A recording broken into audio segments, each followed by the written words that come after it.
I'm Christy. Today I want to talk to you about completing all aspects of something. About 2.5 years ago, I did a series I titled Paralyzed No More. I've got a link to the introduction post to it over on the blog. That's at www.havenofhopeforme.com. This originally posted in March of 2021. Now, that series was quite a long series. In it, I tried to cover all of the different aspects or areas that need to be covered when a teen becomes an adult and qualifies for services apart from their parents. Now, this could also work for an adult who becomes disabled. Now, I ended the series, and I've got a link to that post, by saying that I was glad I had gone through the steps and completed nearly everything. I only had 3 more things to complete, and it felt good. Well, now it's confession time. I still haven't completed 2 of those 3 things. So let me explain. When I completed the series, I still needed to decide about guardianship, create an estate plan, and apply for SSI. Now, rather than seeking guardianship, we decided to get a power of attorney for both finances and medical. We were able to complete these ourselves, and then we went to the bank to have them notarized. We explained to AJ that they would allow us to help him make wise or good choices and to help protect him, and he was cool with that.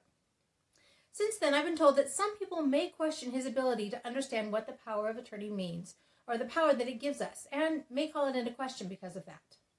So far, though, no one has questioned it when I provided it for them to make a copy for their files. Seems like a reasonable work for us. So, if something different arises, we might look at it again. But until then, we're happy with what we have in place.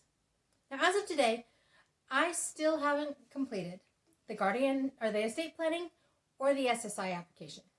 But that needs to change soon.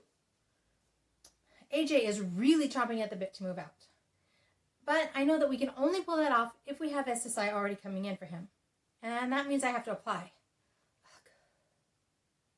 For some reason, this is the one area that still has me completely paralyzed and overwhelmed. And I'm not sure I can even tell you exactly why.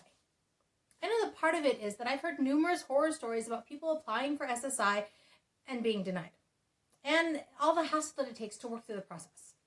Then there's the fact that it's an online application now, so I can't get it in hand and look it over before starting. And then there's the fact that I don't think I have medical proof for the primary diagnosis I think will work to qualify him. The fact that he got that diagnosis so many years ago means I don't think I'm going to be able to get proof. I know. They're going to tell me what they need or want. And I have found someone who will hold my hand through the process. But I'm still overwhelmed and intimidated. It's easier to just forget about it and push it off until later. Except that now is later. And I'm getting close to running out of time. Ugh. So, here's my new plan. I'm going to get this done. And you're going to help me. I'm going to use this series in a different way. It will be my accountability. In between series, I'll post an update to this series as to what I've done and how far things have progressed. My hope is that even if I have a short series, I'll still have the motivation to make progress knowing that I have to report back on how far I've come. Now, realistically, I know once the application is submitted, it's a waiting game. And so I'm not necessarily going to have an update between every single series. But it'll help me get the ball rolling and then keep it rolling so that hopefully by the time we figure out where we want to move AJ, he'll already have SSI in place and be all set to go. Now, let me shift gears a bit here and explain a bit more about why this is so important to me. As I see it, there are 2 major components to making this service transition. 1, knowing what the components are, and 2, figuring out how to complete them. Now, I tried to address the first component in the last series. For some reason, I still haven't figured out. I have yet to find a place, other than my series, where you're given a list of all of the various things that a person can qualify for supports and services as an adult. I've always felt like it was some deep, dark secret that nobody talks about. And I don't think it should be that way. Now, the how of completing those things is where the rubber meets the road. Many of the tasks are relatively simple and not hard to complete. Then there are others, like SSI. Over the years, though, I've discovered that as I develop a can-do attitude in one area of my life, it makes it easier to transfer that attitude over to other areas.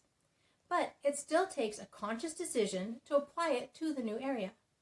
So here I am, declaring that I'm making that mindset shift in this area.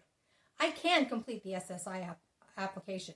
I will check this item off my to-do list. There. Decision made. Declared to the world, or at least all of you listening to this. I feel the determination setting in. So thank you for helping me along my journey. I'm hoping that my journey will help you along yours as well. Let's remind each other that we can all do hard things, even when they seem impossible. One step at a time, one day at a time. Just take the next step tomorrow. So my question for you this week is this. What hard thing is keeping you paralyzed? How can I help you overcome it? I'd love to help you out. You can leave me a comment below, or you can leave me a comment over on the blog. Again, that's at www.havenofhopeforme.com. This originally posted in March of 2021. If you prefer, you can email me at Christy, Christy, at havenofhopeforme.com. I'm stepping off into the unknown and accomplishing hard things, and that allows me to continue to say that life is good, and there is never a dull moment.